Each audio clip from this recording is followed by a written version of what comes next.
ہند الولی سرکار غریب نواز رضی اللہ تبارک و تعالی عنہ کا ہندوستان کی سرزمین پر آنا کس مقصد کے لیے تھا؟ اس لیے کہ ہم نے اپنے بزرگوں کا جب تعارف کرایا، کسی بھی بزرگ کا، رسول اللہ سے لے کر یا یہ کہہ دے رسول اعظم سے لے کر غوث اعظم تک، غوث اعظم سے لے کر خواجہ اعظم تک، خواجہ اعظم سے لے کر مجدد اعظم تک، ہم نے اپنے بزرگوں کا جب تعارف کرایا تو ہم نے ان کی اپنی شخصیت کے اعتبار سے نہیں کرایا، بلکہ ہم نے ان کا تعارف اپنی پسند کے اعتبار سے کرایا۔ مثال کے طور پر جب ہم اپنے نبی کا تعارف کرانے پر آتے ہیں تو کہتے ہیں کہ انہوں نے چاند کے 2 ٹکڑے کیے، انہوں نے سورج کو پلٹا دیا، انہوں نے جابر کی بکری کو زندہ کر دیا، ان کے ہاتھوں سے انگلیوں سے پانی کے چشمے جاری ہو گئے۔ اور اس کے بعد ہم اس کے آگے جانتے کیا ہیں؟ میرے آقا صلی اللہ علیہ وآلہ وسلم کے پیارے دیوانوں، حالانکہ یہ بات کوئی غلط نہیں ہے، بالکل صحیح ہے، لیکن اللہ اکبر، اس سے بڑھ کر کے رسول اللہ صلی اللہ علیہ وآلہ وسلم کی شخصیت ہے۔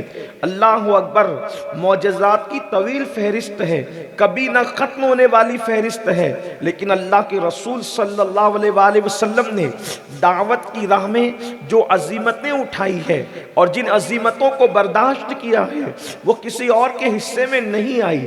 اسی طریقے سے سرکار غوث پاک کا تعارف ہم یہ کرواتے ہیں کہ انہوں نے مردوں کو زندہ کر دیا، یہ ہمارے نزدیک ان کا تعارف ہے، حالانکہ اس سے بڑھ کر اللہ کے دین کی خاطر جو ان کی قربانیاں ہیں وہ اس سے بڑھ کر ہے۔ سرکار غریب نواز رضی اللہ تعالیٰ کی جب ہم تعارف کرانے پر، ان کی شخصیت کا تعارف کرانے پر آتے ہیں تو انہوں نے انا ساگر کو کٹورے میں سمیٹ لیا، راجہ کے اونٹ وہیں بیٹھے رہ گئے، انہوں نے انگلی کے اشارے پر پتھر کو روک لیا۔ یہ بات بالکل حق ہے، اس کا انکار نہیں کیا جا سکتا، لیکن ایک بات اچھی طرح سے عرض کروں، ان ساری ہستیوں میں رسول اللہ سے لے کر امام اعظم، امام اعظم سے لے کر غوث اعظم، غوث اعظم سے لے کر خواجہ اعظم، خواجہ اعظم سے لے کر مجدد اعظم، ان سب کی زندگی کا مرکزی نقطہ کیا ہے، سینٹر پوائنٹ کیا ہے؟ تو وہ یہ ہے کہ ان کی زندگی کا لمحہ لمحہ اللہ کے دین کی خاطر، اللہ رب العزت کے دین کے غلبے کی خاطر گزرا کرتا تھا۔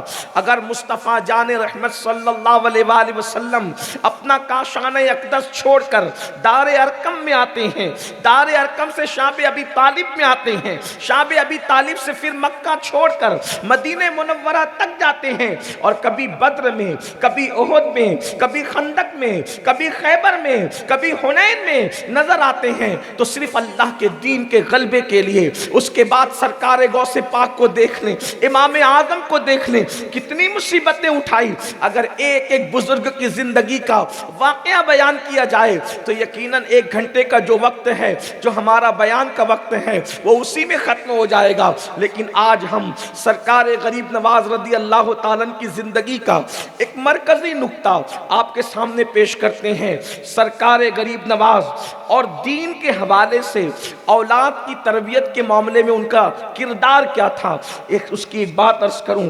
اگر ایک انسان دنیا میں بڑی بڑی باتیں کرتا پھرتا رہے، ایک انسان اچھا مکان بھی بنا لے، اچھی دکان بھی بنا لے، سب کچھ کر لے، اور وہ اپنے بچوں کو سچا مسلمان نہ بنا سکے تو وہ انسان بدترین ناکام ہے، اس لیے کہ دکانیں وہیں رہ جائے گی، مکان وہیں رہ جائے گا، کاروبار وہیں رہ جائے گا۔ یاد رکھنا، اپنے بچوں کو پڑھاؤ، اعلیٰ تعلیم دو، جیسا کہ علامہ صاحب فرما رہے تھے، اپنے بچوں کو اچھا تاجر بھی بناؤ، اپنے بچوں کے لیے اچھے مکانات بھی بناؤ، انہیں اچھا لباس بھی پہناؤ، مگر ایک بات یاد رکھنا، اللہ اکبر، یہ سب کچھ کرو مگر ڈاکٹر بنانا ہم پر فرض نہیں ہے، اپنے بچوں کو انجینئر بنانا ہم پر فرض نہیں ہے، اپنے بچوں کو، اللہ اکبر، اسی طرح اچھی دکان یا اچھا مکان ان کو دے دینا ہم پر فرض نہیں ہے، مگر ایک اچھا مسلمان بنانا، دیندار بنانا، یہ ہم پر لازم اور ضروری ہے۔ اللہ اکبر، آئیے فکر نبوت کیا ہے؟ اللہ اکبر، انبیاء کو بھی یہ فکر رہتی تھی کہ ہمارے بعد ہمارے بچے دین پر رہیں گے کہ نہیں رہیں گے، اسلام پر رہیں گے کہ نہیں رہیں گے۔ اللہ اکبر، نبیوں کو فکر رہتی ہے کہ ہمارے بچے ہمارے بعد دین پر رہیں گے کہ نہیں رہیں گے، اور یہاں جو 5 کلمہ نہیں جانتے وہ بڑے بڑے فخر سے کہتے ہیں مولانا ہم دین پر ہیں تو ہمارے بچے کیوں دین پر نہ رہیں گے؟ اللہ اکبر. جن کو 5 کلمے یاد نہیں ہیں انہیں اتنا گھمنڈ ہے کہ ہم دین پر ہیں تو ہمارے بچے دین پر کیوں نہ رہیں گے. اور پوری زندگی دین کی خدمت کرنے والے موت کے وقت بھی سسکتے ہیں، تڑپتے ہیں کہ ہمارے بعد ہمارے بچے دین پر رہیں گے کہ نہیں رہیں گے. اس کرب کو، اس درد کو، اس فکر کو قرآن کی شان کرتا ہے. قرآن کہتا ہے اذ حضر یعقوب الموت اذ قال لبنیہ ما تعبدون من بعدی قالوا نعبد الہک و الہ آبائک ابراہیم و اسماعیل و اسحاق او کما قال. اللہ اکبر. اللہ پاک ارشاد فرماتا ہے اور یاد کرو جب حضرت یعقوب کو موت آئی، موت ان کی بارگاہ میں حاضر ہوئی، جب حضرت یعقوب کے وصال کا وقت قریب آیا تو حضرت یعقوب کو کیا فکر ہوئی کہ میرے بعد میرے بچے میرے دین پر رہیں گے کہ نہیں رہیں گے، مذہب اسلام پر رہیں گے کہ نہیں رہیں گے. تو آپ نے اپنے بیٹوں کو جمع کر کے پوچھا اے میرے بیٹو میرے بعد تم کس کی عبادت کرو گے؟ میرے بعد ما تعبدون من بعدی، میرے بعد تم کس کی عبادت؟ میری موجودگی میں تو تم میرے رب کی عبادت کرتے رہے، میرے دین پہ رہے، لیکن میرے بعد جب میں دنیا سے چلا جاؤں گا کس کی عبادت کرو گے؟ تو چونکہ حضرت یعقوب علیہ السلام کی یہ تربیت تھی، حضرت یعقوب علیہ السلام کی یہ تربیت تھی، تو حضرت یعقوب کے بیٹوں نے کیا کہا؟ ابا جان ہم آپ کے بعد جس طرح آپ کی حیاتی میں ہم آپ کے رب کی عبادت کرتے ہیں تو آپ کے دنیا سے چلے جانے کے بعد بھی آپ ہی کے رب کی عبادت کریں گے. اور وہ رب کون ہے؟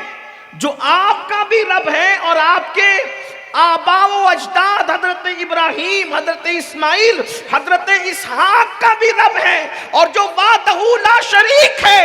اور ہم مسلمان رہیں گے، ہم اسلام پر رہیں گے. حضرت یعقوب علیہ السلام مطمئن ہو گئے.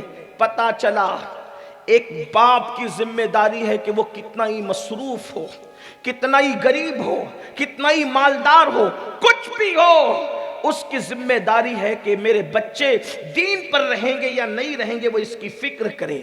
اب آپ اندازہ فرمائیں سرکار غریب نواز اس مبلغ اعظم کا نام ہے جنہوں نے 90 لاکھ کو ایمان کی دولت عطا کی.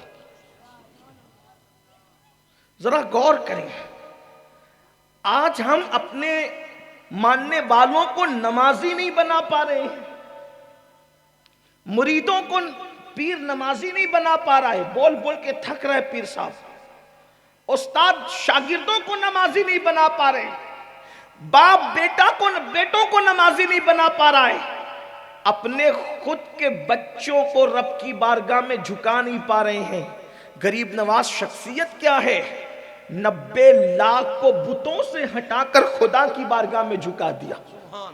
90 لاکھ کو تاریخ انسانی میں، تاریخ تصوف میں، تاریخ ولایت میں اتنی بڑی تعداد کسی کے ہاتھ پر اسلام قبول کرنے کے حوالے سے نظر نہیں آتی.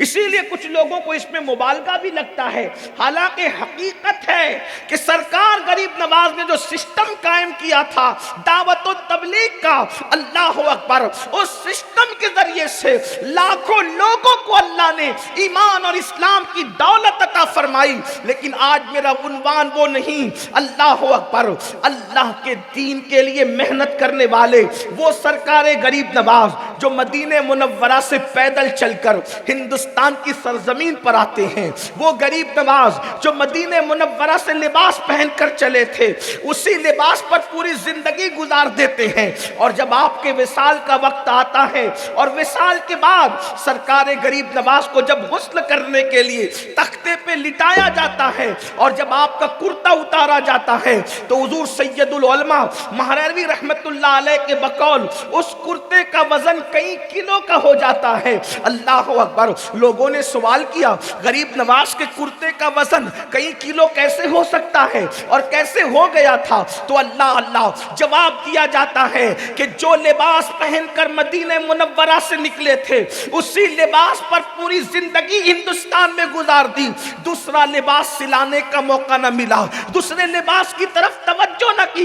جب وہ لباس پھٹتا جاتا اس پہ پیون لگاتے جاتے، جب وہ لباس پھٹتا جاتا اس پر پیون لگاتے جاتے، جب وہ لباس پھٹتا جاتا تو پیون پر پیون لگانے کی وجہ سے اس کا وزن کئی کلو کا ہو گیا تھا۔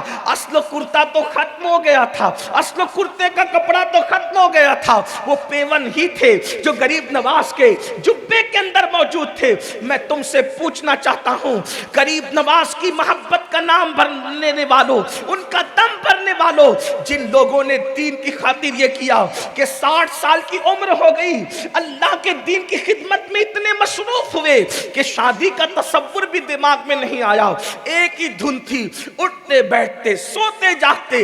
جس مشن کے لیے مصطفیٰ جان رحمت نے مجھے ہندوستان روانہ کیا ہے اس مشن کو میں نے عام کرنا ہے، گھر گھر تک اسلام پہنچانا ہے۔ اللہ اکبر، اللہ اکبر۔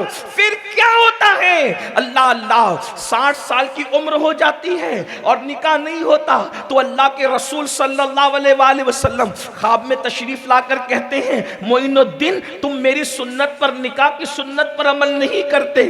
تو عرض کرتے نانا جان دین کی خدمت میں اتنا مصروف ہو گیا کہ مجھے شادی کرنے کا خیال تک نہ آیا۔ اللہ اکبر۔ یعنی اللہ کے دین کے لیے۔ اس کے بعد اندازہ فرمائیں ہفتے بھر کے بعد 3 لقمے کھاتے، ایک ہفتے کے بعد 3 لقمے، اندازہ تو کریں یہ اتنی قلیل مدت، اتنے قلیل لقمے کی تعداد۔ اللہ اکبر۔ فاقہ رہتا، ہمیں اکثر فاقے سے رہتے، رات و دن جگتے رہتے، اللہ کی عبادت میں مصروف رہتے، لوگوں کو دین کی باتیں سمجھاتے، لوگوں کو دین کی طرف بلاتے۔ یہ ساری محنتیں اور کاوشیں ان کی، اور انہوں نے 90 لاکھ کو ایمان کی دولت عطا کی۔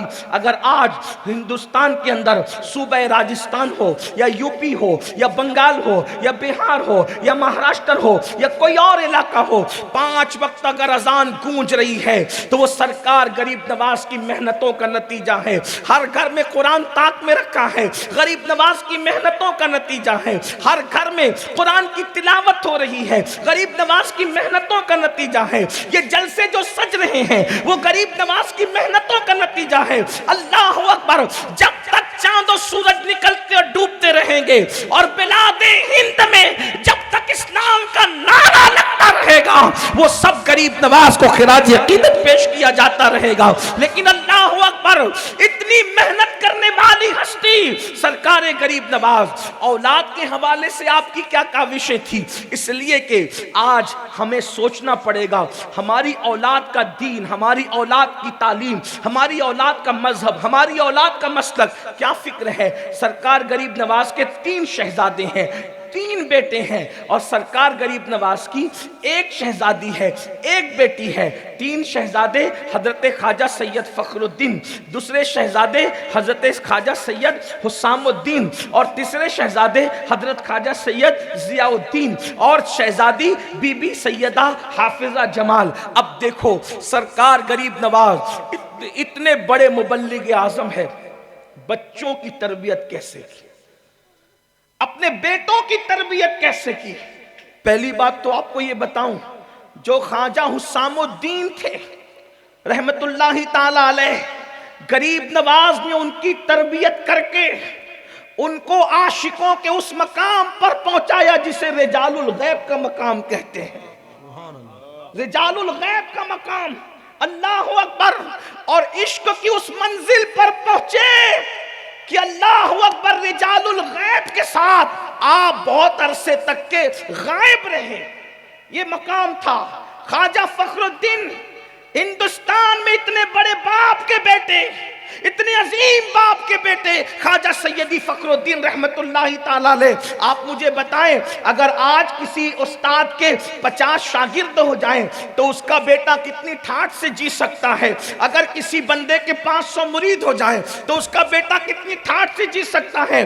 مگر بارے غریب نواز، اللہ اکبر، 90 لاکھ کو کلمہ پڑھانے والے غریب نواز، قطب الدین کو قطب الاقطاب بنانے والے غریب نواز، فرید الدین کو فرد فرید بنانے والے غریب نواز، جس کی نگاہوں کے فیض سے نظام و صابر بنتے ہیں، وہ غریب نواز جب اپنے بیٹے ان کے صاحبزادے تشریف لائے، بابا جان ہمارے لیے کیا حکم ہے؟ تو سرکار غریب نواز فرماتے بیٹا حلال روزی کے بغیر کوئی اللہ تک نہیں پہنچ سکتا، اس لیے تمہیں یہاں کے قریب کے ایک دیہات میں سلوار جانا ہے اور وہاں جا کر کے تمہیں بڑے باپ کے بیٹے کی حیثیت سے اپنی مشیخت کا اعلان نہیں کرنا، بلکہ وہاں جا کے کھیتوں میں کام کر کے اپنے ہاتھ سے حلال روزی کمانا ہے، اس لیے کہ جب تک انسان حلال کما کے خود نہیں کھاتا وہ اللہ کی دوستی کا مقام حاصل نہیں کرتا۔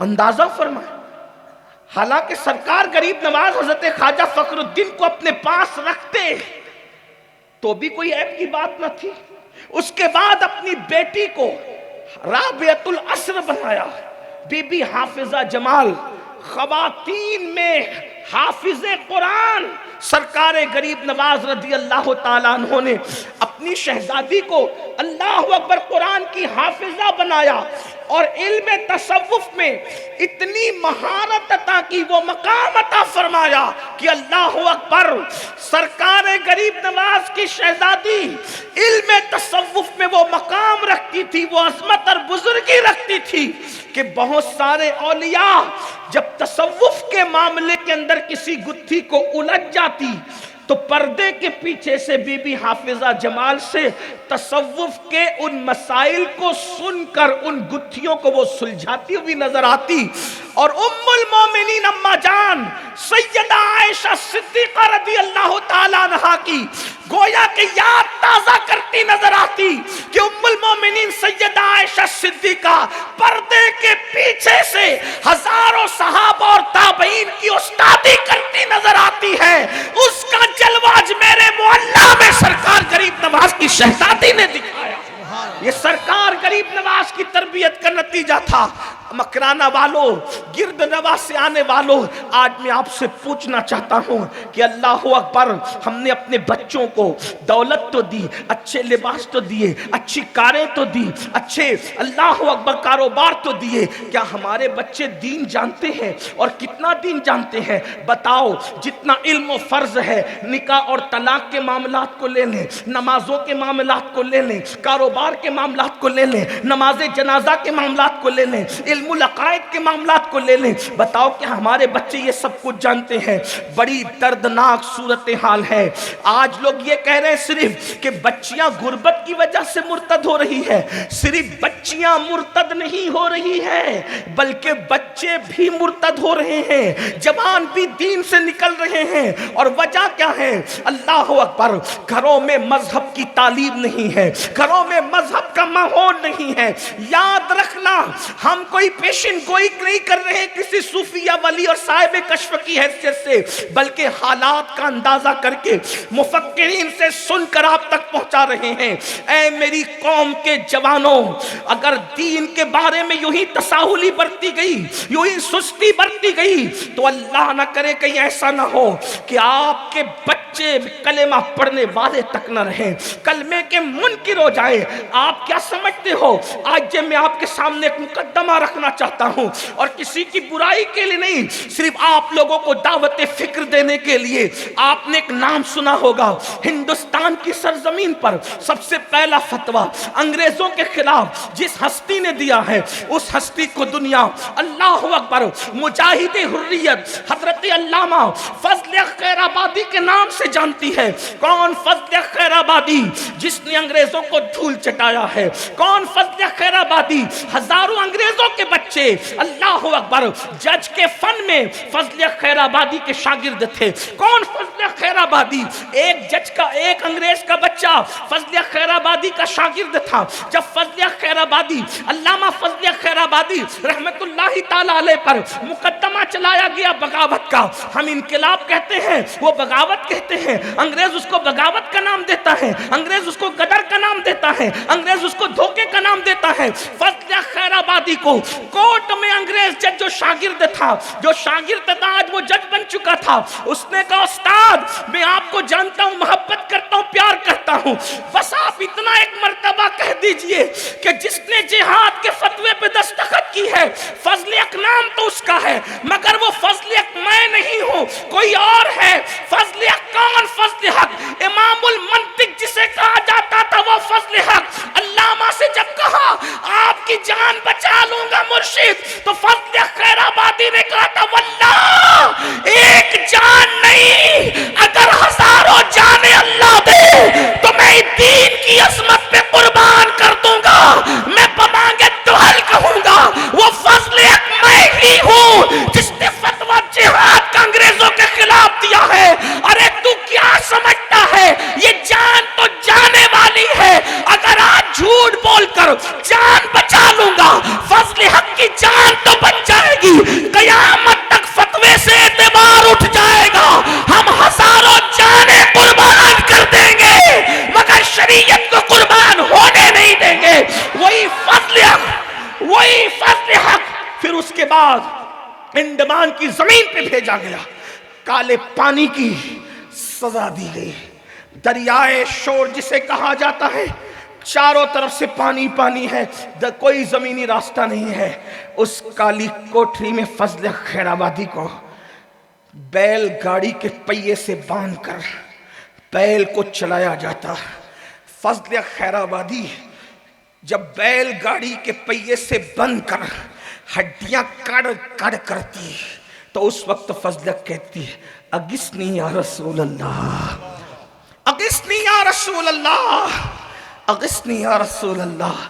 جس نے جیلوں میں بھی رسول اللہ کی نعتیں لکھی، جس نے جیل میں بھی اللہ اکبر دین پر کتابیں لکھی، کیا ہوا؟ توجہ ہے، فضل خیر آبادی کو تو جیل ہی میں وصال ہو گیا۔ ان کے بیٹے علامہ عبداللہ خیر آبادی، اس کے آگے نام نہیں لوں گا لیکن ایک پیغام دینا چاہتا ہوں۔ جس فضل حق نے اتنے بڑے بڑے منطق اور فلسفے کے امام پیدا کیے، جس نے ہندوستان کی جمود اور تعطل والی سرزمین پر انقلاب کی آواز اٹھا کر انگریزوں کو بھگانے کا بیڑا اٹھایا، اور اپنے بیٹے کے اندر وہ جذبہ پیدا کیا کہ ان کے بیٹے علامہ خیر الدین خیر آبادی رحمت اللہ علیہ کہتے تھے اگر میرا انتقال بھی ہو گیا اور ہندوستان آزاد ہو گیا تو میری قبر پر آ کے بتا دینا کہ آج انگریز ہندوستان چھوڑ کر جا چکا ہے تو مجھے قبر میں سکون ملے گا۔ آپ کو پتہ ہے آج اسی علامہ فضل خیر آبادی کی اولاد میں لوگوں نے اسلام چھوڑ دیا ہے۔ ان کے گھر کے اکثر فرد، میں علامہ کی برائی کرنے نہیں بیٹھا، صرف دعوت فکر دینے بیٹھا ہوں۔ اتنے بڑے امام، بہت پرانی 400-200 سال کی بات نہیں، کل کی بات ہے۔ فضل خیر آبادی کے گھر کے لوگ کہہ رہے ہیں کہ اگر اللہ ہے تو فلسطینیوں کی مدد کیوں نہیں کرتے؟ فضل خیر آبادی کے گھر کے لڑکے کہہ رہے ہیں، میں نام نہیں لوں گا اس لیے کہ نام لینے سے کوئی مسئلہ حل نہیں ہوتا۔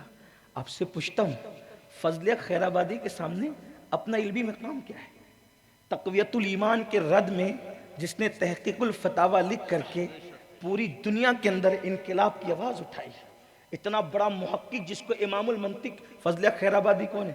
اعلیٰ حضرت رحمت اللہ علیہ کے پیر و مرشد کے ہم سبق ساتھی ہے، یہ کوئی معمولی آدمی نہیں ہے جس نے عالم بیداری میں رسول اللہ کی زیارت کی ہے، کوئی معمولی انسان نہیں۔ جب وہ ہڈیاں بیل گاڑی سے کڑکڑا کر کے چکنا چور ہوتی ہے اور وہ غصنی یا رسول اللہ کہتے تو حضور کا جلوہ نظر آتا، تو فضل رو کر کہتے کہ اگر مجھے پتا ہوتا کہ اس مصیبت میں آنے کے بعد آپ کا دیدار ہوتا تو میں اتنی دیر کیوں کرتا، میں اس سے پہلے ہی ہڈیوں کو چکنا چور کر دیتا۔ یہ فضل کرم۔ آج ان کے گھر کے بچے اللہ کی دین کو گالی دے رہے، کیوں؟ اس لیے کہ بعد کے لوگوں نے اپنے بچوں کو فن شاعری تو سکھایا، اپنے بچوں کو اردو ادب تو سکھایا، اسلامی ادب نہیں سکھایا۔ آج ہم کس صورتحال سے گزر رہے ہیں؟ غریب نواز نے 90 لاکھ کو کلمہ پڑھایا، صرف عرس منا کر ہم غریب نواز کی عقیدتوں سے سبکدوش نہیں ہو سکتے۔ ہم غریب نواز کے مزار مقدس پر پھولوں کی چادر ڈال کر کے اپنی ذمہ داری سے سبکدوش نہیں ہو سکتے۔ چادر ڈالتے ہیں، ڈالتے رہیں گے، پھول ڈالتے ہیں، ڈالتے رہیں گے، اس سے انکار نہیں۔ مگر میں پوچھنا چاہتا ہوں، جس وقت اسی ہندوستان میں کوئی مدرسہ پڑھنے والی لڑکی یہ چینل پر آ کر کہتی ہوگی کہ میں نے اسلام چھوڑ دیا، تو غریب نواز قبر میں کتنا تڑپتے ہوں گے، غریب نواز کی روح پر کیا گزرتی ہوگی۔ اللہ اکبر۔ جب کوئی امت کی بیٹی کسی منکر اسلام کا ہاتھ پکڑ کر کے اسلام چھوڑ کر کے کہیں اور جاتی ہوگی تو گنبد خضرا میں رسول اللہ کی کیفیت کیا ہوتی ہوگی۔ اس درد کو ہم محسوس کر رہے ہیں۔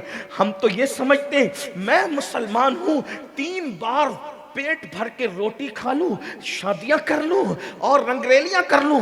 سن لو، کل قیامت کے دن جب رسول اللہ کا دیدار ہوگا، جب قیامت کے دن حضور کا سامنا ہوگا، اس وقت حضور فرمائیں گے میرے گلستان پہ دشمن بجلیاں گرا رہا تھا، اس وقت تو کیا کر رہا تھا؟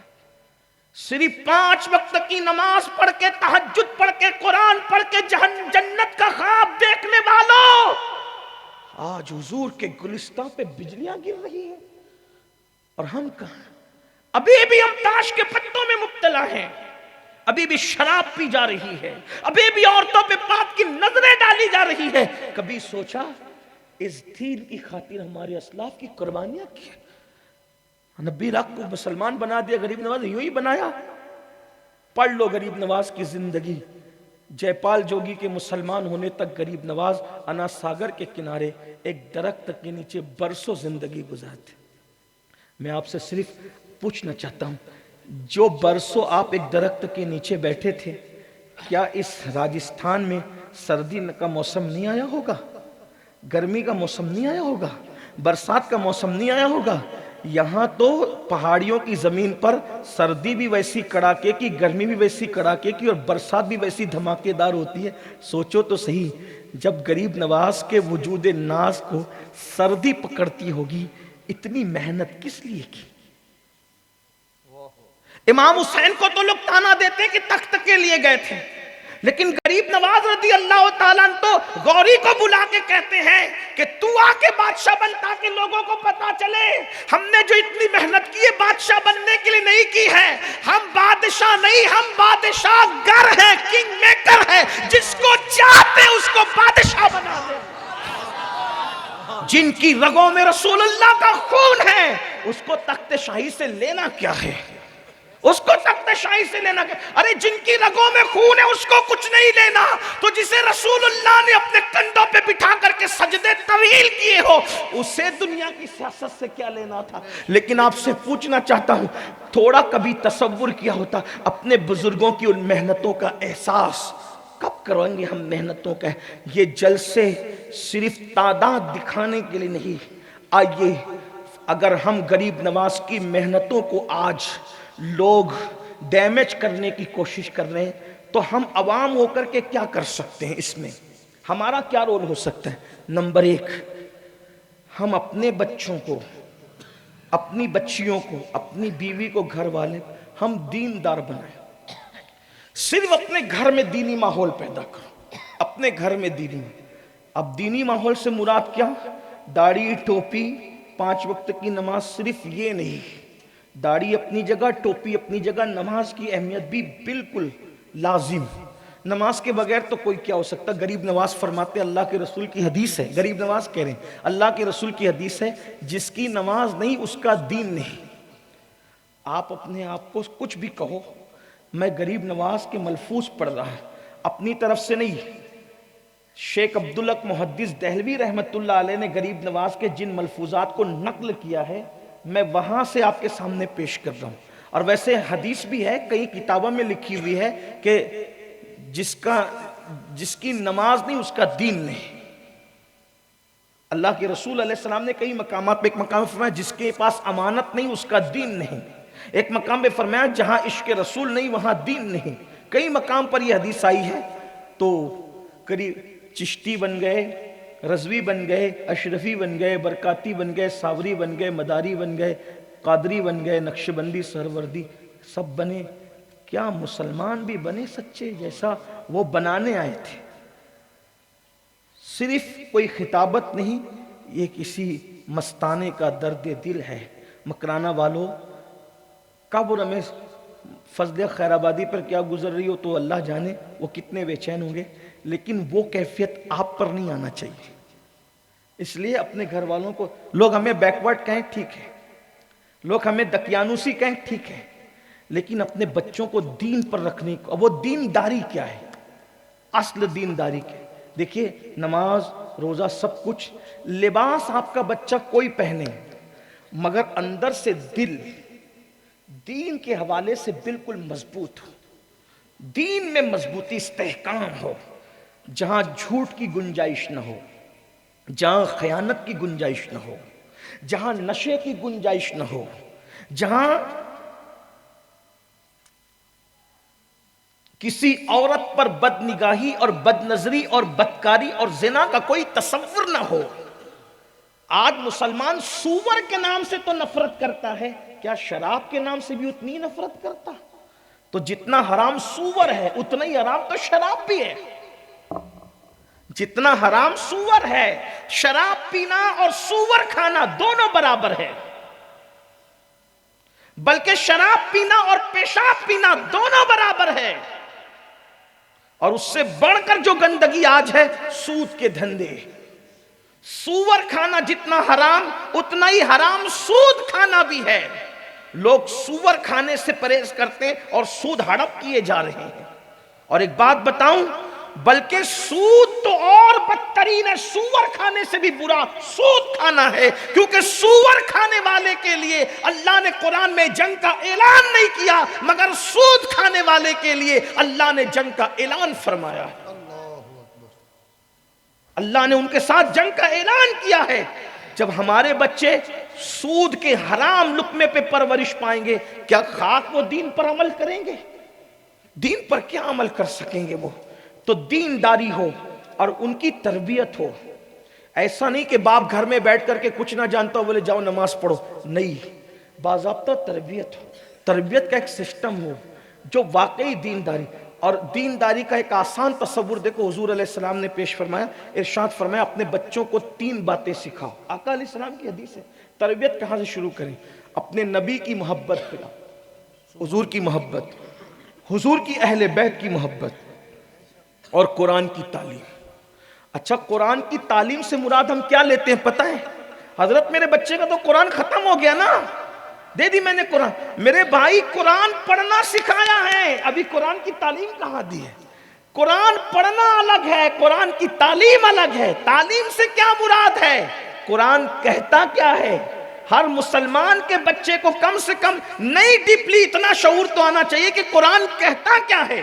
بیوی کے بارے میں قرآن کیا کہتا ہے, تجارت کے بارے میں قرآن کیا کہتا ہے, چلنے کے بارے میں قرآن کیا کہتا ہے, بولنے کے بارے میں قرآن کیا کہتا ہے. جیسے مثال کے طور پہ عرض کروں, میاں بیوی کے بارے میں قرآن کیا کہتا ہے؟ تو قرآن کہتا ہے ہن لباس لکم وانتم لباس لہن. شوہر بیوی کا لباس ہے, بیوی شوہر کا لباس ہے. مطلب کیا؟ یعنی اچھی بیوی وہ ہے جو اپنے شوہر کے عیبوں کو ڈھانپ لیتی کسی کو بتاتی نہیں، اور اچھا شوہر وہ ہے جو بیوی کے عیبوں کو ڈھانپ لیتا ہے کسی کو بتاتا نہیں ہے، یعنی کہ دونوں ایک دوسرے کو لے کر چلتے ہیں، یہ میاں بیوی ہے، دونوں ایک دوسرے کے عیب کو کبھی اجاگر نہیں کرتے۔ ابھی صرف اس پر کوئی تفصیل نہیں کرتا، لیکن اگر بہنیں موجود ہیں تو میں ایک بات ان کو بتانا چاہتا ہوں۔ ایک اخبار کے اندر جو ہے آج سے کچھ سالوں پہلے ایک آرٹیکل شائع ہوا تھا، ٹرین کی پٹریاں ڈالی جا رہی تھی، کہنے والے کہتے ہیں، لکھنے والے لکھتے ہیں کہ ٹرین کی پٹریاں قبرستان سے گزرنے والی تھی، تو قبرستان کے ذمہ داروں سے حکومت کے لوگوں نے بات کی، ایک کام کرو ہم دوسری جگہ ادھر سے تمہیں بڑھا کے دیتے ہیں، رستے میں قبرستان کی زمین آ گئی، تھوڑی سی زمین ہمیں دے دو تاکہ ہم قبرستان سے پٹریاں گزار لیں۔ وہ مجبور ہو گئے، حکومت کے ہاتھوں دوسری بڑی زمین لے لی اور یہ زمین انہوں نے چھوڑ دی۔ جیسی پٹریاں ڈالنے کے لیے کھدائی ہونے لگی تو کیا دیکھا، برسوں پرانی ایک قبر ہے، وہ اس میں کھلتی ہے اور کفن بھی میلا نہیں ہوتا ہے، کفن بھی صحیح سلامت ہوتا ہے۔ اللہ اکبر۔ اور وہ اتفاق سے ایک عورت کی قبر تھی، کفن بھی میلا نہیں ہوا۔ وہ ہنگامہ ہو گیا پورے گاؤں کے اندر کہ بھئی کسی عورت کی قبر کھلی ہے، اور قبر کھلنے کے بعد جو ہے وہ کفن بھی میلا نہیں ہوا، اور اس کا چہرے سے جب نقاب ہٹایا گیا، کفن ہٹایا گیا، تو ایسا لگتا ہے کہ جیسے ابھی تھوڑی دیر پہلے انتقال ہوا، لبوں پہ مسکراہٹ ہے، بالکل صحیح سلامت ہے۔ لوگوں نے کہا بھئی پہچانو کون ہے؟ برسوں بیت چکے تھے، ایک بوڑھا آیا اور آنے کے بعد اس نے کہا یہ میری بیوی ہے، یہ میری بیوی ہے جس کا انتقال برسوں پہلے ہوا۔ اللہ اکبر۔ لوگوں نے کہا تو نہ کوئی دیندار، ہم تیری بیوی کو بھی جانتے ہو بہت زیادہ دیندار نہ تھی، لیکن یہ تو ولیوں جیسا معاملہ ہو گیا۔ اس نے کہا بس چھوڑ دو، میں اس سے زیادہ کچھ نہیں کہتا، اسے منتقل کر دو۔ تھی بڑی نیک، لوگ کہیں نہ کہیں، کہا نہیں تجھے بتانا پڑے گا کہ آخر اس میں نیکی کیا تھی، اس میں پرہیزگاری کیا تھی، اس میں تقوی کیا تھا۔ اگر بہنیں موجود ہے تو دل کے کانوں سے سن لیں۔ اس نے بہت ٹالنے کی کوشش کی لیکن لوگوں نے چھوڑا نہیں۔ تب اس شخص نے بتایا کہ میں نامرد تھا، جس وقت میری شادی میرے ماں باپ نے زبردستی کرا دی، میں نامرد تھا، لیکن یہ شرافت کی ایسی مجسمہ تھی کہ اس نے میرا راز کبھی کسی پہ ظاہر نہیں کیا، اپنے شوہر کے عیب پہ پردہ ڈالا ہے۔ شاید یہ اسی کا صلہ ہے کہ اللہ نے اس کی جسم کو قبر میں بھی صحیح سلامت رکھا ہے۔ ایسی بیویاں ہوتی تھی، ایسی۔ اور آج کل کی عورتیں گھر جاتی ہے تو پورے گھر کا چٹھا کچا کھول کر کے اپنے میکے میں سناتی ہے، بلکہ چار باتیں بڑا چڑھا کر کے لگاتی ہے، اور شوہر اپنے دوستوں میں بیوی کی برائی کرتا ہے۔ یہ اسلامی شوہر کا کوئی تصور نہیں، یہ اسلامی بیوی کا کوئی تصور نہیں۔ پھر اس کے بعد قرآن کو دیکھیں، قرآن جو ہے وہ قرآن کی تعلیم کی بات آئی تو عرض کر رہا تھا، قرآن بول چال کے بارے میں کیا کہتا ہے؟ تو قرآن صاف سیدھی بات کرتا ہے، وَقُولُوا قَوْلًا سَدِيدًا، لوگوں سے سیدھی سیدھی بات کیا کرو، میٹھی بات کیا کرو، شعلے نہ اگلا کرو، یعنی کہ بات کرنے کے معاملے میں سچی سیدھی کہا کرو۔ اللہ اکبر۔ اس کے بعد قرآن مقدس چلنے پھرنے کے بارے میں کیا کہتا ہے؟ قرآن کہتا ہے وَلَا تَمْشِ فِي الْأَرْضِ مَرْحًا، زمین پر اکڑ کر کے مت چلو، یعنی تکبر اور گھمنڈ سے مت چلو۔ آج کل کے نوجوان لڑکے اگر جم کرتے ہیں، جم کرنے کے بعد جب وہ چلیں گے تو کیسے چلیں گے؟ اللہ اکبر، بازو بتا بتا کر کے چلیں گے۔ جانتے ہیں زمین کو چیر پھاڑ نہیں دے گا تو۔ اللہ اکبر۔ ایک شخص ایسی زمین پہ اکڑ کے چل رہا تھا گھمنڈ کے ساتھ، حالانکہ حدیث پاک میں آتا ہے جب کوئی زمین پر اترا کر اکڑ کے چلتا ہے تو زمین کہتی ہے مجھ پر اترا کر اکڑ کر چلنے والے، کل تو میرے ہی اندر آئے گا تو جب میں دبوچوں گی تو تجھے تیرے تکبر کا پتہ چلے گا، تجھے تیرے گھمنڈ کا پتہ چلے گا۔ زمین پر اکڑ کر مت چلو۔ کچھ لڑکے قیمتی بائک پر بیٹھتے تو سمجھتے ہیں کہ جیسے میں زمینی مخلوق ہوں ہی نہیں۔ گھمنڈ مت کرو، جو اللہ دینا جانتا ہے وہ اللہ چھیننا بھی جانتا ہے۔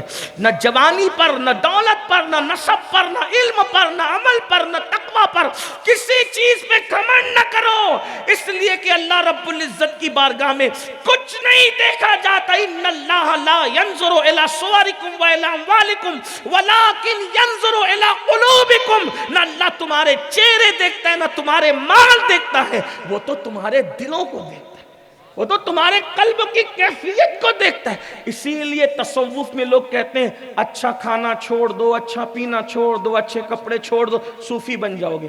ہم قادری لوگ اس کو نہیں مانتے، کیونکہ ہمارے مرشد غوث اعظم فرماتے ہیں روکھا سوکھا کھانے سے کوئی صوفی نہیں بنتا، اور ہلکے پھلکے کپڑے پہننے سے کوئی صوفی نہیں بنتا۔ فرماتے ہیں صوفی نہ کھانے کا نام ہے نہ کھانا چھوڑنے کا نام ہے، صوفی نہ کپڑے پہننے کا نام ہے نہ کپڑے چھوڑنے کا نام، صوفی تو دل کے زہد کا نام، دل یار سے لگ جائے اسی کو تصوف کہتے ہیں۔ دل یار، اور وہ کسی کا بھی دل لگ سکتا ہے، بلکہ ہمارے یہاں تو یہ ہے کہ نفل و روزہ رکھ کے صبر کرنے والا اور اچھا کھانا کھا کے شکر کرنے والا ثواب میں دونوں کو برابر کر دیا گیا۔ سبحان اللہ۔ تو تصوف کیا ہے؟ اور پھر کہتے ہیں تصوف کل کے کل مخلوق کی خدمت کا نام ہے، خدمت خلق کا نام ہے۔ سرکار غریب نواز رضی اللہ تعالیٰ نے ارشاد فرماتے اللہ کے نزدیک سب سے بڑا گناہ، اللہ کے نزدیک سب سے بڑا گناہ کیا ہے؟ فرماتے ہیں کسی مسلمان کو ذلیل کرنا اللہ کے نزدیک اس سے بڑا کوئی گناہ ہے ہی نہیں۔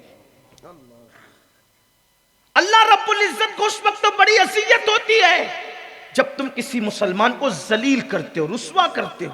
آج دیکھ لے، ہم کسی کی عزت کا خیال تو دینداری اپنے اندر پیدا کر۔ نمبر 1 دینداری، نمبر 2 وہ دینداری پھر کہتا ہوں میڈ ان انڈیا دینداری نہیں، وہ جو صفہ والا دین تھا وہ کتنا خوبصورت تھا، اگر اسی کو بتانے لگے تو ایک وقت چاہیے۔ اس میں سخاوت بھی ہے، عدالت بھی ہے، شجاعت بھی ہے، صداقت بھی، سب کچھ ہے۔ اس میں یہ ہے کہ خود پیاسے رہ کے دوسروں کو پلا دو۔ وہ کون سا دین ہے؟ آئیے خوبصورت بات آئی سننے ذرا۔ دینداری وہ کیسی دینداری ہے، کیسی دینداری؟ ایک مرتبہ عید کا دن تھا، توجہ کریں، عید کا دن تھا، مدینہ منورہ کی عید، مدینہ وہاں تو ہر دن ہی عید ہے، ہر رات شب قدر ہے، لیکن اور وہ بھی کب عید مدینہ شریف کی؟ جب اللہ کے رسول ظاہری حیات میں موجود تھے۔ ایک عورت مدینہ شریف کی بڑی غریب تھی، سیدہ کائنات مخدومہ فاطمۃ الزہرا کی بارگاہ میں سلام کی نظر لے کر کے آئی۔ اس کے 2 بچے تھے جو امام حسن اور امام حسین کے ہم عمر تھے۔ دیکھو کیا انداز ہے، دین کا انداز کیا ہے۔ آئی سلام پیش کیا، چھوٹے چھوٹے بچے ساتھ میں تھے، بی بی صاحبہ سیدہ مخدومہ فاطمۃ الزہرا، سخی باپ کی سخی بیٹی، صابر باپ کی صابرہ بیٹی، اللہ اکبر۔ مخدومہ کائنات نے پوچھا ارے تیرے بچوں کو عید کے نئے کپڑے نہیں ملے؟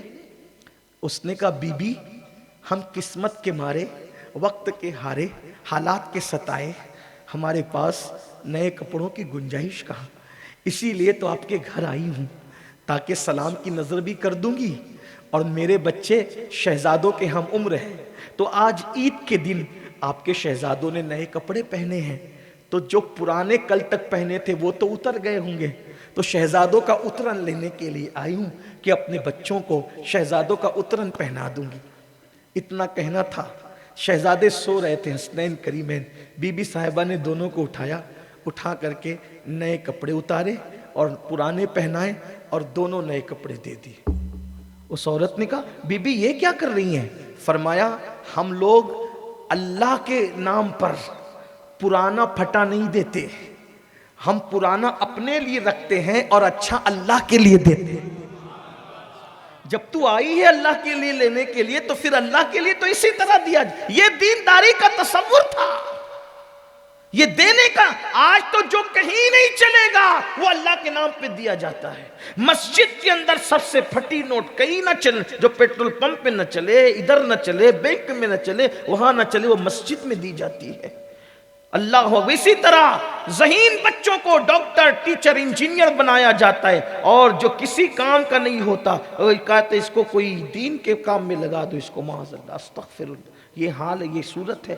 جو باسی کھانا فریج میں پڑا 3 دن گزر چکا اللہ کے نام پہ دے دو، جو کپڑا پھٹ گیا اللہ کے نام پہ دے دو، جو جوتا پھٹ گیا اللہ کے نام پہ دے دو۔ میرے بھائیوں کہاں کی فکر ہے؟